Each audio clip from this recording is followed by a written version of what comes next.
یہ کوئی اتنی چھوٹی سی چیز تو ہے نہیں کہ جس کے ریزولوشن میں بہت جلدی ہو جاتا ہے. اس میں جس طرح کی سپر پاورز انوالو ہیں تو لوگوں کا یہ ڈپریشن بھی ہے جو آپ بتا رہی ہیں کہ وہ کہہ رہے ہیں کہ کچھ نہیں ہوگا.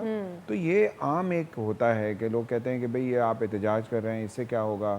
لیکن سافٹ پاور بھی تو کچھ ہوتا ہے نا ضیاء صاحب, سافٹ پاور کے تھرو پریشر کریٹ کیا جاتا ہے لوگوں کے ذریعے. بالکل ٹھیک ہے, لیکن اگر آپ اس کو اس کے وائس ورسا دیکھیں کہ اگر کوئی احتجاج نہ ہو ایگزیکٹلی تو یہی لوگ بولیں گے کوئی کچھ نہیں کرتا, جی کوئی احتجاج نہیں کرتا. تو یہ ایک سائیکی ہے, ہیومن سائیکی ہے, اور بہت سارے لوگ کچھ کرنا بھی نہیں چاہتے. اور جو یہ لوگ جو اسٹریٹ پہ کر رہے ہیں ان میں جو ہم دیکھ رہے ہیں سارا کہ ایک ایٹ لیسٹ ایک سولیڈیرٹی ہے. اب وکیل ہو یا جو آج جو آپ دیکھ رہے ہیں کہ سارے احتجاج ہیں, یہ فوجی تو نہیں ہے نا. فوج کا کام ہے کہ جا کے وہ لڑے یا جو بھی جو اس طرح کے لوگ ہوں گے. لیکن ہم سولیڈیرٹی تو اپنی کر سکتے ہیں, لیکن اس کے علاوہ بھی بہت ساری چیزیں ہم کر سکتے ہیں جو ہم آج کے پروگرام میں بات کریں گے کہ کون کون سی ایسی چیزیں ہیں جو کہ آپ اپنی نیشن کو گائیڈ کرتے ہیں. اگر کئی دفعہ آپ کی گورنمنٹ جو ہے بہت سارے ایشوز پہ بات نہیں کرتی, تو اس طرح کے جو ہوتے ہیں پروٹیسٹ, اور جب یا جرنلسٹ جو لکھ رہے ہوتے ہیں وہ گورنمنٹ کی کو گائیڈ لائن پرووائڈ کرتے ہیں. اینالسٹ بیٹھے ہوئے یہ جو بات کریں گے وہ بھی ایک گائیڈ لائن ہے ان کے لیے. تو یہ سارے بہت ویلیوبل چیزیں ہیں. جب آپ اس پہ کر رہے ہوتے ہیں تو پھر آپ کو چیزیں پتہ لگتی ہیں کہ بھئی گائیڈنس کیا ہے, کرنا کیا چاہیے. جو گورنمنٹ میں ہماری تو فارن پالیسی اتنی کوئی بہت اعلیٰ قسم کی نہیں رہی, ٹھیک ہے ابھی جو بھی رول ہے, لیکن کوئی اعلیٰ قسم کی نہیں رہی. تو اس لیے لوگوں کا ایک فرسٹریشن کا لیول بھی ہے کہ ہمارا رول کیا ہوگا, ہم کچھ کر سکتے ہیں نہیں کر سکتے. بہت سارے لوگوں میں انگزائٹی ہے, وہ کہتے ہیں فوراً اپنی فوج کو یہاں سے اٹھاؤ اور جا کے بھڑ جاؤ. ٹھیک ہے, وہ بھی نہیں ہو سکتا. ٹھیک ہے نا, کریکٹ. ایک چھوٹا سا وقفہ لیں گے اور وقفے کے بعد ہم جاننے کی کوشش کریں گے شازیہ مغل صاحبہ سے کہ جو کراچی بار کاؤنسل ہے اس نے فلسطین کے ایشو کو کس طریقے سے اجاگر کرنے میں مدد کی. After short break. Welcome back. ناظرین, بریک سے قبل میں شازیہ مغل صاحبہ کے لیے سوال چھوڑ کر گئی تھی, لیکن ہم پہلے ویڈیو لنک پہ جو ہمارے ساتھ موجود ہیں جمیل خان صاحب, ان کو ایکٹیو کر لیتے ہیں, ان سے بھی کچھ گفتگو کر لیتے ہیں, پھر میں شازیہ کی جانب بڑھوں گی. جمیل خان صاحب, آپ کیونکہ سفیر بھی ہیں اور یہ تمام تر جو سیناریو ہے, نریٹو, اس کو بھی بہتر طریقے سے جانتے ہیں, کیا سمجھتے ہیں آپ پاکستان کی فارن پالیسی اس وقت درست سمت میں, اور فلسطین کا معاملہ کیا بہت اچھے طریقے سے پاکستانی حکومت نے اجاگر کیا؟ جتنی پاکستانی حکومت میں اس وقت اسٹرینتھ ہے, اور میری اسٹرینتھ سے مراد یہ ہے کہ فارن پالیسی ہوتی کیا ہے, وہ وہی ہوتی ہے جتنی آپ اپنے ملک میں مضبوط ہوتے ہیں اتنی آپ کی فارن پالیسی مضبوط ہوتی ہے. یہ ریفلیکشن ہوتی ہے ملکی معاملات اور ملکی اپنے اندرونی جو حالات ہوتے ہیں اس کے حساب سے فارن پالیسی کو مرتب کیا جاتا ہے. تو دیے ہوئے معروضاتی حالات اور ماحولیاتی حالات میں سمجھتا ہوں کہ ایک صحیح سمت میں اور ایک بہتر طریقے سے اس وقت فارن پالیسی کے اہداف کو حاصل کرنے کی کوشش کی جا رہی ہے. اس میں صرف ایک بات ہے کہ فارن منسٹر کی پرفارمنس اچھی رہی, خاص طور پہ جو اب جنرل اسمبلی کی میٹنگ انہوں نے اس میں گئے, اس سے پہلے جو انہوں نے پریس سے انگیجمنٹ کی, اس کے بعد جو سی این این سے انگیجمنٹ کی, اور تمام بہت اچھا رہا, بہت عمدہ رہا. لیکن ہوتا یہ ہے کہ جو ہمارے ایمبیسی 100 سے زیادہ ہیں پوری دنیا میں, ان کو اس پالیسی کو جو آپ نے سنا فارن منسٹر سے, اس بات کو جو کہ آپ پرائم منسٹر سے سنتی ہیں اس معاملے میں, فلسطین کے کشمیر کے معاملے میں, اس کو ایگریسیولی پرسو کرنے کے لیے 3 طریقے ہوتے ہیں ایمبیسی کے پاس. ایک ٹریڈیشنل ڈپلومیسی, جس کے تحت جن ملکوں میں ہمارے ایمبیسیز اور ہمارے سفیر ہوتے ہیں وہاں وہ جا کے ان کو آگاہی دیتے ہیں. ان کو دیکھیں, ڈپلومیسی ہوتی ہے, نام ہے کنسسٹنسی کا, تو کنسسٹنٹلی ان کو یہ بتاتے ہیں کہ یہ معاملات ہیں. دوسرا ہے پبلک ڈپلومیسی. پبلک ڈپلومیسی سے وہاں کے عوام کو مختلف ذرائع سے, ذرائع ابلاغ اس میں شامل ہے, اس سے ان کو آگاہی دیتے ہیں. تو اس سے اس پبلک کی آگاہی کی وجہ سے متعلقہ ممالک پر پریشر پڑتا ہے, کیونکہ وہاں جلوس جلسے میں نکلتے ہیں, وہاں آواز بھی اٹھتی ہے, وہاں کالم بھی لکھے جاتے ہیں. اور تیسری اور سب سے اہم بات ہے وہ ہے لیگل ڈپلومیسی کی. لیگل ڈپلومیسی کے تحت پھر یہ انٹرنیشنل قانون کے ذریعے, جیسے پاکستان اگر چاہتا تو, جیسے کہ OIC کی جب میٹنگ ہوئی کہ جس میں نہ پہلے لیول کی میٹنگ کال کی گئی جو سربراہان کی میٹنگ ہے, نہ دوسرے لیول کی میٹنگ کال کی گئی جو کہ کاؤنسل آف فارن منسٹر کی ہے, تیسرے لیول کی میٹنگ جو کہ آرٹیکل 12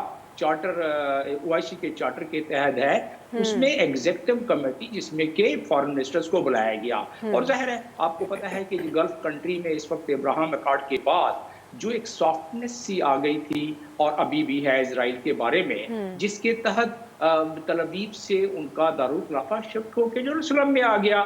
اس کے بعد یہ تمام ایک ماسٹر پلان کی ایک تکمیل کے طرف یہ معاملات جا رہے تھے. اور وہ ہے کیا؟ ویسے تو اس کی لمبی تاریخ ہے، اگر میں تاریخ میں جاؤں تو 1 منٹ کے لیے چلیں بیان کر دیتا ہوں. 1897 میں یہ زائونزم کی بنیاد سوئٹزرلینڈ میں رکھی گئی. وہیں ماسٹر پلان بنایا گیا کہ کس طرح ہم اپنا نیٹ ورک بنائیں گے امریکہ میں، اور کس طرح ہم اس کے بعد دنیا میں، فرانس میں، جرمنی میں بعد میں اپنا نیٹ ورک بنائیں گے، اور کس طرح ہم اسرائیل کو کی ایک اسٹیٹ قائم کریں گے. اسی طریقے سے بیلفور جو ڈیکلیریشن ہے وہ بعد میں ہو گیا 1917 میں. اسی طریقے سے برٹشرز کو منایا گیا کہ آپ عثمان رجیم سے آپ لڑ کر یہ علاقہ اپنے قبضے میں لیں، اور ہم آپ امریکہ کو زائونزم کے ہیڈ نے کہا کہ ہم امریکہ کو وائٹس مین نام تھا اس کا، لین وائٹس مین، اس نے امریکہ کو کنونس کیا کہ آپ ان کا ساتھ دیں.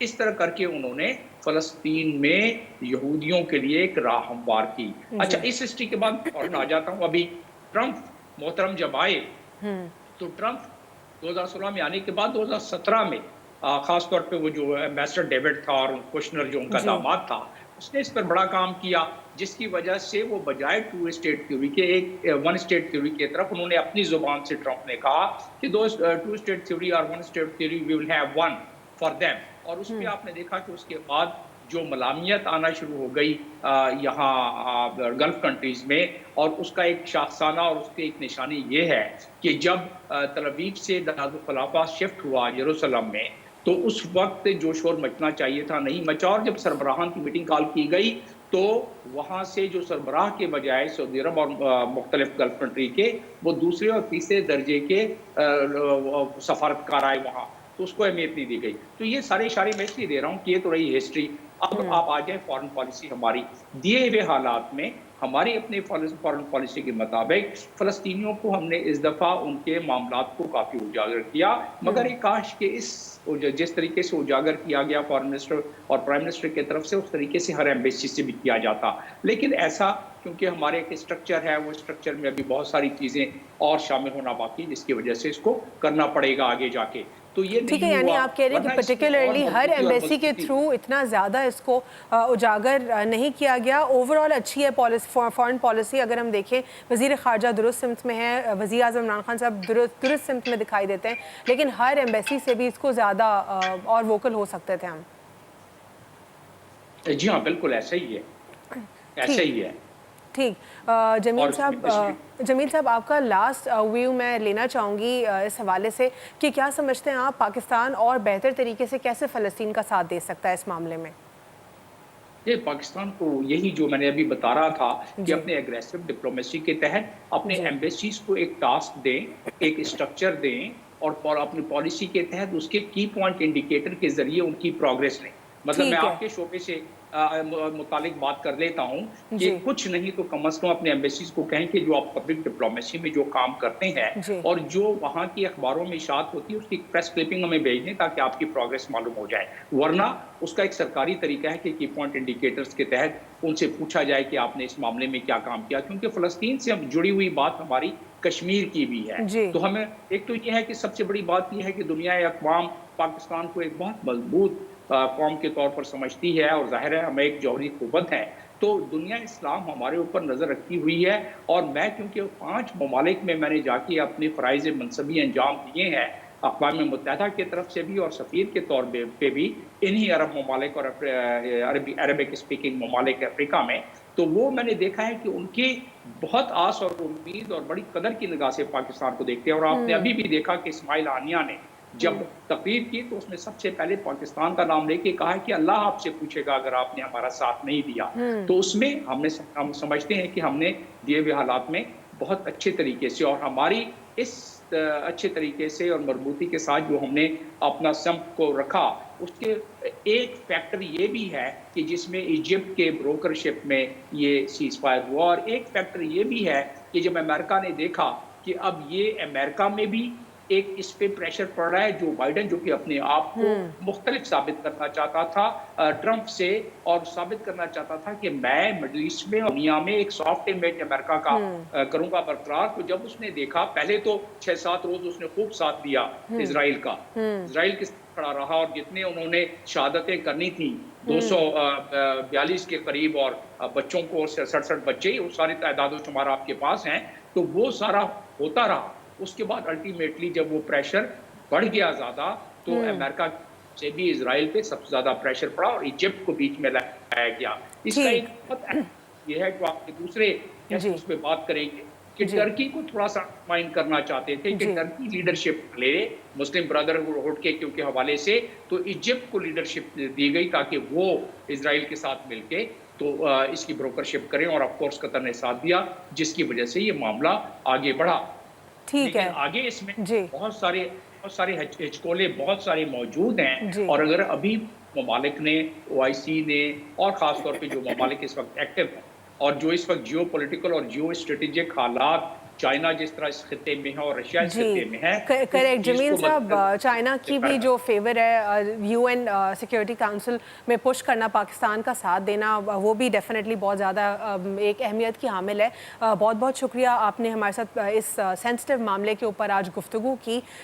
یہ اسی معاملے کو کنٹینیو کرتے ہوئے, اسی معاملے پر بات کرتے ہوئے شازیہ صاحبہ آپ کیا کہیں گی, جو بار کاؤنسل ہے, کراچی بار کاؤنسل, ان کا اس پہ کیا رول ہے؟ دیکھیے جی, کراچی بار ایسوسیشن نے بہت جو ہے وہ اہم موقف اختیار کیا اس سلسلے میں, کیونکہ فلسطین سے بحیثیت انسانی رشتے کے ہمارا ایک روحانی رشتہ بھی ہے مسجد اقصیٰ کے حوالے سے.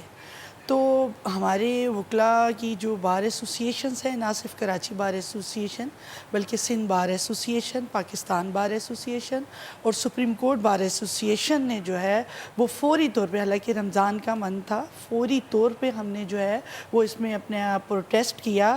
ہم نے اس سلسلے میں اسرائیل کے خلاف ریزولیشنز پاس کی اور ہم نے UNO میں جا کے یادداشت بھی پیش کی.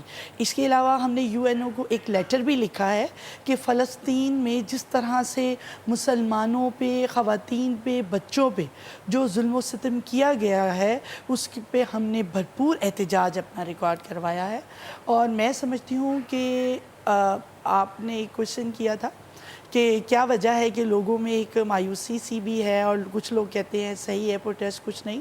تو میں اس سلسلے میں الوینا کے بتانا چاہوں گی کہ ایکچولی میں سمجھتی ہوں کہ ہمارے بچپن سے ہم فلسطین اور کشمیر کے بارے میں سنتے آ رہے ہیں کہ وہاں پہ کیا حالات ہیں, مسلمانوں کے ساتھ کس طرح کے جو ہے وہ ان کے رویے ہیں.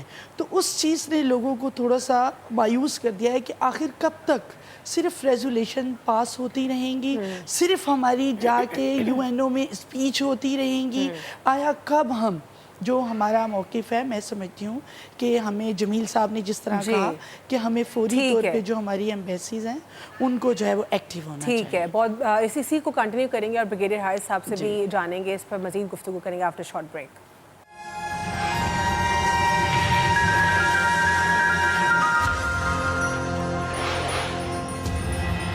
Welcome back after short break.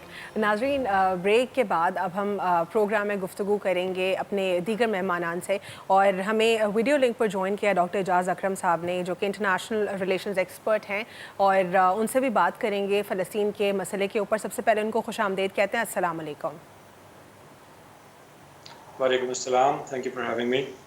Doctor Ijaz, studio میں اپنے مہمانوں کی جانب بڑھوں گی, پھر آپ کی طرف بھی آؤں گی. بریگیڈیئر حارث صاحب ڈیفینس اینالسٹ ہیں, آپ کی ایکسپرٹیز ہیں ان سبجیکٹس کے اوپر. فلسطین کے معاملے کے اوپر آپ کیا کہیں گے؟ پاکستان کی فارن پالیسی کو کتنی درست سمت میں دیکھتے ہیں, اور UN میں سیز فائر کا جو سٹانس سامنے پیش ہوا, اس کے بعد ہم نے یہ بھی دیکھا کہ فوراً سے جو ہے اس کو توڑنے کی کوشش کی گئی, اس معاہدے کو خراب کرنے کی کوشش کی گئی. کیا کہیں گے آپ, کیا یہ کافی ہے پاکستان نے اب تک جتنا کیا, یا مزید ہم اور کچھ کر سکتے ہیں؟ دیکھیں الوینا, بات یہ ہے کہ یہ first time I think Pakistan کی فارن پالیسی ابو آل بہت اچھا کام کیا. It start from prime minister Pakistan, جب وہ گئے اقوام متحدہ میں, وہاں جا اسلام فوبیا کی اور بتایا کہ کہ بلس فیمی کیا ہے, ہم کتنے سینسٹیو ہیں ان ایشوز کے اوپر, اور اس کے بعد continuously foreign office was doing a good job. اور اس دفعہ تو I think lot of credit go to Pakistan کہ پاکستان نے ورچوئل کانفرنس بھی اسٹارٹ کروائی جو عرب یہ OIC کی ہوئی, پھر ٹرکی سے آف کورس ساتھ تھا, پھر سوڈان تھا, انڈونیشیا, اور یہ ممالک نے بہت ہی ایکٹیو رول ادا کیا. افغانستان کو بھی لوپ میں لیا, انڈونیشیا کو بھی لیا گیا, اور پھر اس کے بعد اتنا کام کرنے کے بعد پھر ایک تو پہلے یہ OIC کروائی, then they all move together, they went to Turkey for first time, 4-5 foreign اسلام والے کے دے وینٹ ٹوگیدر, اور وہاں جا کے ان کو موقع بھی ملا بات کرنے کا سب سے زیادہ ہے. اور فارن منسٹر نے بہت فورسفل طریقے سے, آرٹیکولیٹ طریقے سے پاکستان کا, مسلمانوں کا, پیلسٹائن کا جو ہے نقطہ نظر بتایا. اور اس وقت میرے خیال میں جتنے اچھے الفاظ استعمال کیے گئے 90 تولے وہ بہت اچھے تھے, جس کی وجہ سے کافی اثر بھی ہوا. اور امیڈیٹلی اس کے بعد اگر ہم دیکھا ہو تو پوری دنیا میں ایک لہر اٹھ گئی تھی کہ واقعی now is the time to go for ceasefire. جبکہ امریکہ ہمیشہ, آپ نے دیکھا پہلے فرائیڈے کو ہونے لگا تھا اجلاس جنرل اسمبلی کا, انہوں نے لیٹ کر کے سنڈے کو کروایا تھا. 3 دن اور اسرائیل جو جتنا نقصان پہنچانا ہے, سافٹ ٹارگیٹ, حماس کو نقصان, جتنا قتل و غارت کرنا کر لے. اس کے بعد پھر نیچرلی آپ نے دیکھا کہ ایون یونائٹڈ نیشنز کی طرف سے جو 15 ممبرز ہوتے ہیں, 14 ممبرز نے یہ اعتراف کیا کہ سیز فائر فوراً ہونی چاہیے, لیس امریکہ. ٹھیک. پھر اس کے بعد جرمنی بھی الٹیمیٹلی آنا, سب آگے ممالک میں آ گئے, اور وہ پھر ایک سیز فائر ہو گئی, کیونکہ اتنا پریشر پڑ چکا تھا میڈیا کا. حالانکہ جرمنی بھی انیشلی جو ہے وہ نہ تو سپورٹ میں تھا, نہ فیور میں تھا, خاموش تھا. بالکل بہت اگینسٹ بولے, اٹ واز ویری سرپرائزنگ. اور پھر اس کے بعد انہوں نے کہا جی, اور سب سے حیرانی کی بات, ایوری بڈی سے اسرائیل اے رائٹ ٹو ڈیفینڈ, لیکن یہ نہیں کوئی کہہ رہا کہ واٹ اباؤٹ دا پیلسٹینینز جو نہتے ہیں, جن کے پاس نہ ویپن ہے, امونیشن ہے, اور جو مظلوم کی آواز بنا ہے اس کو اینٹی سیمیٹک بول دو, اور وہ حماس کے راکٹ ان کو نظر آ جاتے ہیں. Why those rockets are coming, nobody is talking about that. تو یہ سیکنڈ دیکھیں, ہر ایک بات کرے clash between Palestine and Israel, there is no clash ہوتا دو آرمیوں کے درمیان. یہ اسٹرگل ہے, کریکٹ. یہیں سے بریگیڈیئر حارث یہیں سے کنٹینیو کریں گے, اور بریگیڈیئر خلیل سے بھی جاننے کی کوشش کریں گے, لیکن چھوٹا سا وقفہ لیں گے, اس کے بعد کنٹینیو کرتے ہیں آفٹر شارٹ بریک.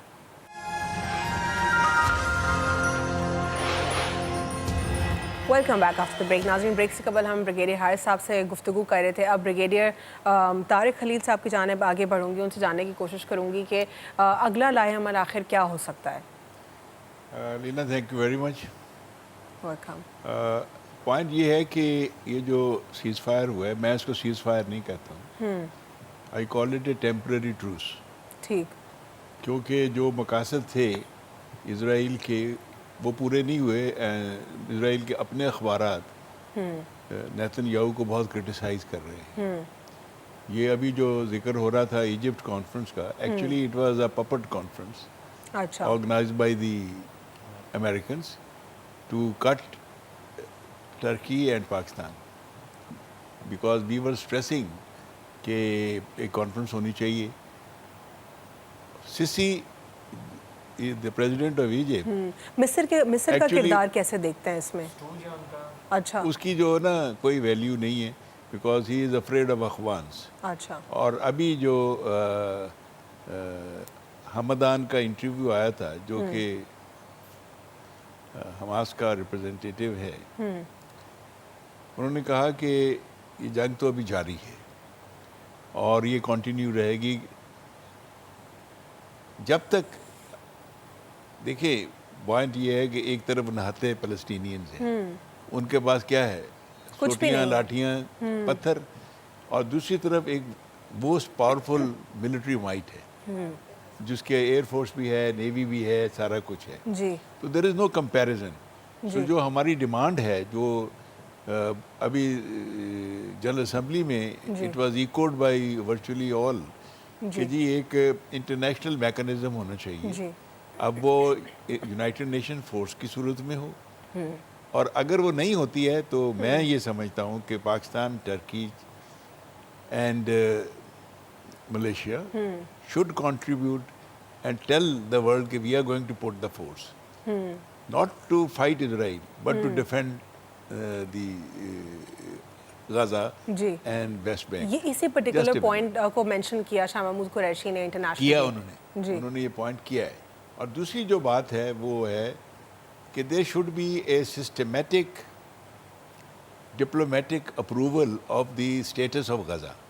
کیونکہ دیکھیں اگر وہ ہو جاتا ہے جیسے ٹرکی اب کوشش کر رہا ہے to have an agreement with the government of Gaza and Fateh and on the other side West Bank کے ساتھ, تو ان کو ایک ڈپلومیٹک لیوریج ہو جاتا ہے to give the support. Then something happens, then Turkey can retaliate because we have a diplomatic relation, so we're doing it.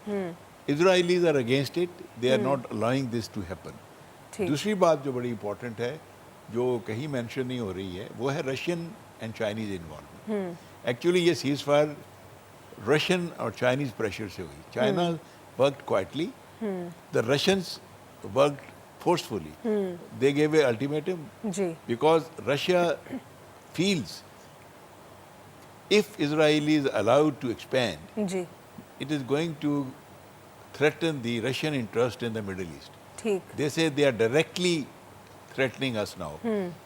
جو greater اسرائیل کا جو خواب ہے جس میں آدھا سعودی عربیہ بھی آ جاتا ہے, ہاف آف دا عراق آ جاتا ہے, پورا صناعی آ جاتا ہے, دوسرے تو وہ تو پھر اگر پھیل جاتے ہیں تو that mean for next 400 year 5 Arabs are nowhere. ٹھیک, اور اس کا احساس نہیں ہے ابھی بھی, عربس کو بھی احساس نہیں ہے اس کا. عرب کو بھی احساس ہے but they have been nullified by the Americans by way of, جیسے کہ کانسٹنٹلی جو سیکرٹری آف اسٹیٹ تھے Blinken, he was in contact with Saudi Arabian شاہ Salman and M B S, similarly U A E کا جو ولی عہد ہے اس سے, and he was constantly forcing them to keep low. ٹھیک ہے, اس کا رزلٹ بھی آیا, اس کا وہ اتنے نہیں بولے جی, لیکن ابھی جو آگے جا کے میں سمجھتا ہوں کہ یہ ٹیمپریری ٹروس ہے. جی, it will flare up again unless the proper mechanism. ایک پرماننٹ سولوشن کس طریقے سے ہو سکتا ہے, کیا ہو سکتا ہے, اس کے اوپر بھی بات کریں گے اور ڈاکٹر اعجاز اکرم سے بھی پروگرام میں گفتگو کریں گے آفٹر شارٹ بریک.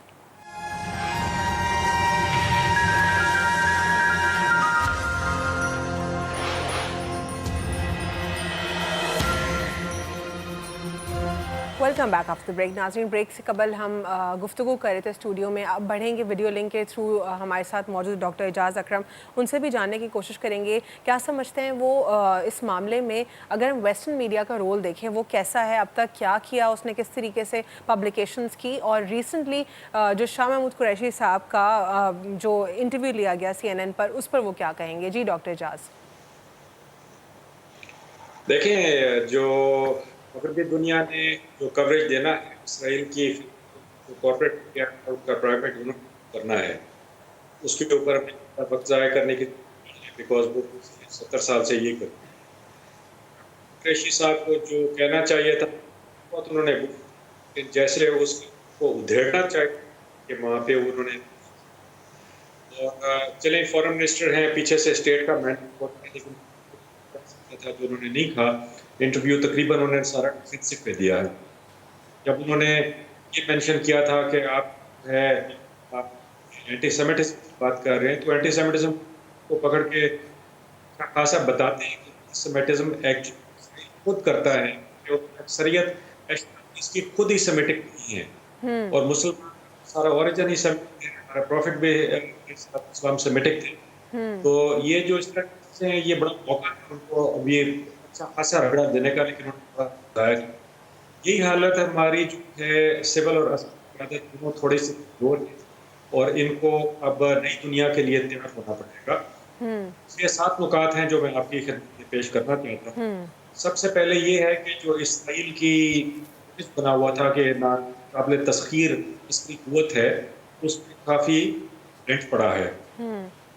نمبر 2, جو حماس کی جو قانونی اور اخلاقی حیثیت تھی, اس کی لیجیٹیمیسی میں بہتری آئی ہے, اور اسرائیل کی یہی لیجیٹیمیسی کے اندر کافی زیادہ ڈنٹ پڑا ہے ورلڈ وائڈ. اور ہم نے یہ بھی دیکھا کہ جو ایران حماس حزب اللہ پہلے سے ایکشن انگیج کر رہے تھے, یہ بھی دیکھا کہ دیگر والے کے استعمال ہوئے ہیں بتدریج. اتنی فورس انشاءاللہ جا سکتی ہے کہ آنے والے وقت کو اور آئیں گے. ملیشیا ہے, مالدیوز ہے, افغانستان ہے, ترکی اور پاکستان. اور انٹرنیشنل سپورٹ بھی دیکھی جو کہ چاہتا اس نے جس سے آ کے تو اسرائیل کو ریپریمانڈ کیا ہے, یہ پہلے دیکھو. اور اور چھٹا پوائنٹ جو یہ ہے کہ یو ایس کی ویسٹ انڈیا کی گورنمنٹ ہے یہ ایکسپوز ہو گئی مزید سٹیزن جرنلزم جو کہ بہت اچھا ہوا. اب اس بات پہ آتے ہیں پاکستان کو کیا کرنا چاہیے ساتھ. دیکھیے آپ شاید جو پینلسٹ بیٹھے ہیں ان سے شاید میں نے سب سے زیادہ اسرائیلیوں کے ساتھ spent about 2 decades of my life in America. جی ٹائم گزارا وہ وہاں پہ اسرائیلی پریزنٹ ان کے مائنڈ سیٹ کو میں اندر سے جانتا ہوں. دہشت گرد ہیں سوائے جو ارتھوڈاکس اسمال کمیونٹی کے علاوہ آل ٹیررسٹ.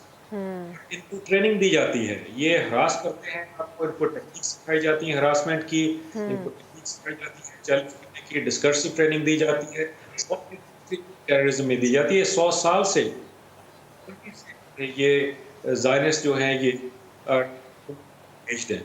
تو ان کو بیک فوٹ پہ پاکستان کے اسکالرس نے, پاکستان کے جرنلسٹ نے اور ہماری سول یہ وقت ہے اس پر سامنے بڑھ کے جو ہے کھلے عام مقابلہ کرنا, اور وہ سب سے پہلے کریں گے وہ بائی چیلنجنگ زائنزم.